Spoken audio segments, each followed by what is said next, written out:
Good morning. पिछले lectures में केशिकात्व से संबंधित लेक्चर बताए थे हमने।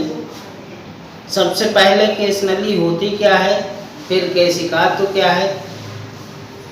यदि दोनों सिरों पर खुली कोई ऐसी नली हो जिसका छिद्र केश के समान पतला हो तो ऐसी नली को कहा जाता है केश नली।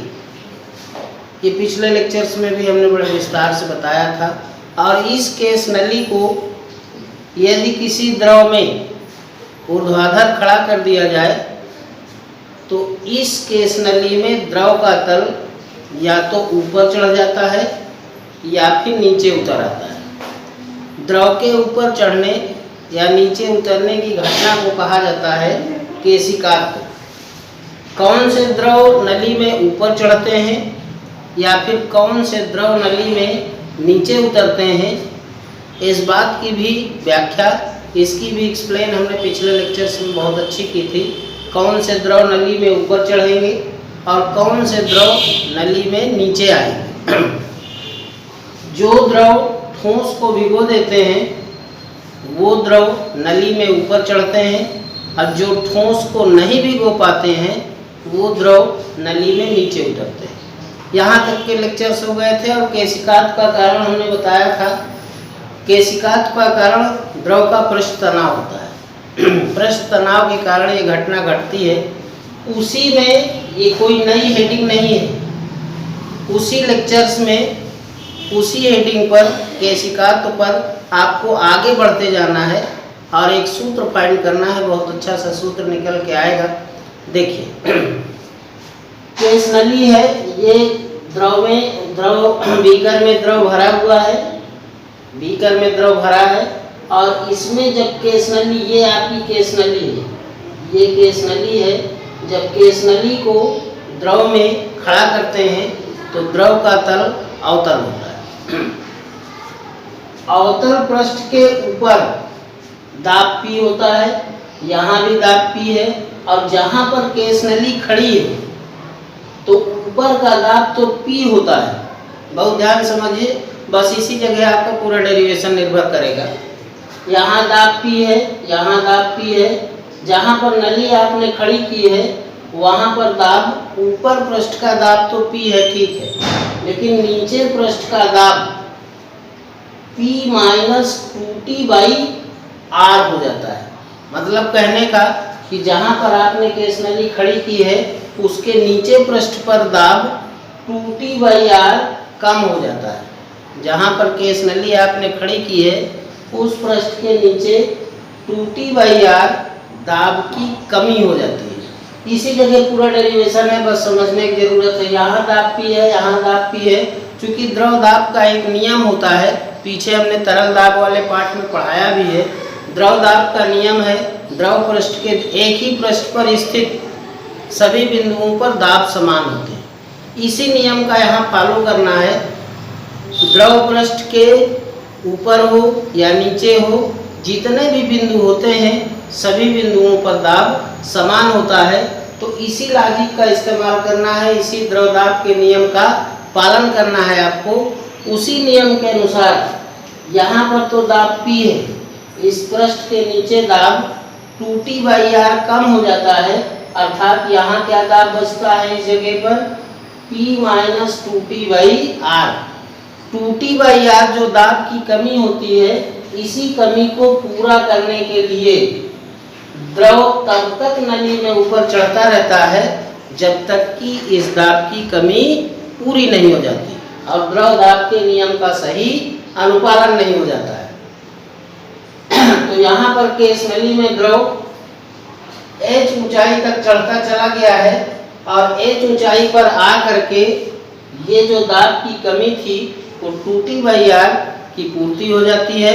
और जैसे ही दाब ऊपर और नीचे बराबर हो जाता है, द्रव का चढ़ना बंद हो जाता है। द्रव का चढ़ना क्या होता है, अब यहाँ पर यहाँ भी दाब P है, यहाँ भी दाब P है, यहाँ भी दाब P है और यहाँ भी दाब P है।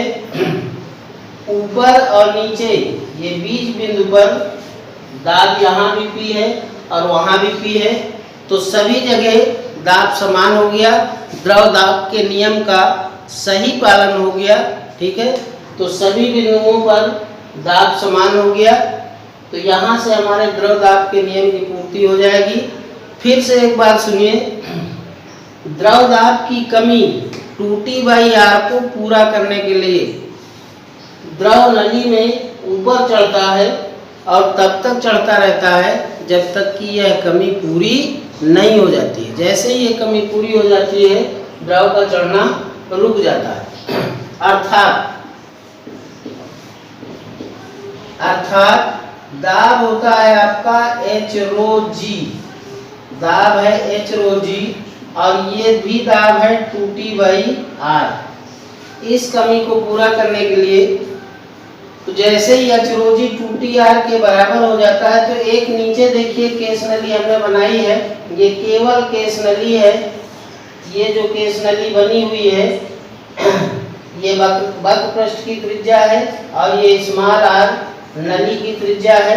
ये कोण थीटा है।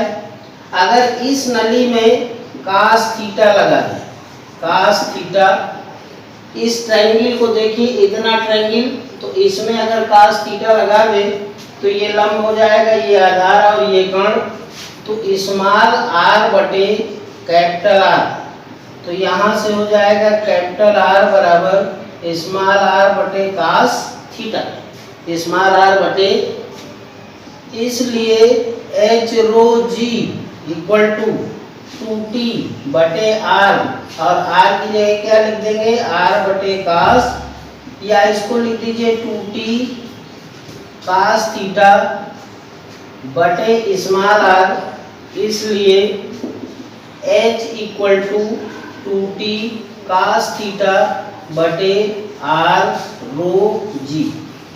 ये आपका बहुत बढ़िया से सूत्र निकल के आया। कौन सा सूत्र है, द्रव कितनी ऊंचाई तक नली में ऊपर की तरफ जाएगा, कितना ऊंचा चढ़ेगा, अगर इस बात की हमको गणना करनी हो तो किस सूत्र का इस्तेमाल करेंगे, H बराबर 2T cos थीटा बटे R⍴G। इस सूत्र में T द्रव का पृष्ठ तनाव है, थीटा स्पर्श कोण है, बहुत ध्यान समझिए, ये है आपका पृष्ठ तनाव द्रव का, थीटा है स्पर्श कोण, थीटा है स्पर्श कोण, और R है नली की त्रिज्या, केस नली की त्रिज्या, रो है द्रव का घनत्व, द्रव का घनत्व, और G है गुरुत्वीय त्वरण, G है गुरुत्वीय त्वरण। तो अगर ये सारी वैल्यूज हमको पता हो, यहाँ पर ये सारे मान पता हो, पृष्ठ तनाव, स्पर्श कोण, नली की त्रिज्या, द्रव का घनत्व, गुरुत्वीय त्वरण G, तो केस नली में द्रव कितनी ऊंचाई तक चढ़ा है इसकी गणना हम कर सकते हैं। इस सूत्र से एक चीज और भी देखने को मिल रही है, जरा समझिएगा ध्यान से। सूत्र है H बराबर 2T cos थीटा बटे R⍴G। यहाँ से लिख सकते हैं इसको H प्रोपोर्शनल 1/R। कहने का मतलब है नली में चढ़े द्रव स्तंभ की ऊंचाई और नली की त्रिज्या के बीच का ये संबंध है। कैसे संबंध है, दोनों एक दूसरे के व्युत्क्रमानुपाती होते हैं। H प्रोपोर्शनल 1/R, दोनों एक दूसरे के व्युत्क्रमानुपाती हैं। अर्थात यदि इसका मान कम होगा तो इसका मान ज़्यादा होगा, इसका मान ज़्यादा होगा तो इसका मान कम होगा। यही कारण है कि केस नली जितनी बारीक होती है, मतलब उसकी त्रिज्या जितनी कम होती है, केस नली की त्रिज्या जितनी कम होती है, उतना ही द्रव केस नली में अधिक ऊंचाई तक चढ़ता है। क्योंकि ये त्रिज्या कम होगी तो जो केस नली का छिद्र होगा वो और पतला हो जाएगा। तो अगर हमको द्रव को ज़्यादा ऊंचाई तक ऊपर ले जाना है तो जो केस नली इस्तेमाल कर रहे हैं उसकी त्रिज्या बहुत कम रखनी चाहिए। तो ये वन लाइनर क्वेश्चन भी है और इनसे न्यूमेरिकल्स भी बेस्ड हो जाते हैं, न्यूमेरिकल भी आया करते हैं सीधे सीधे।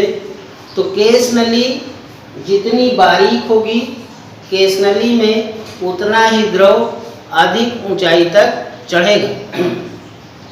ये आपका केशिकात्व था, कैपिलरिटी।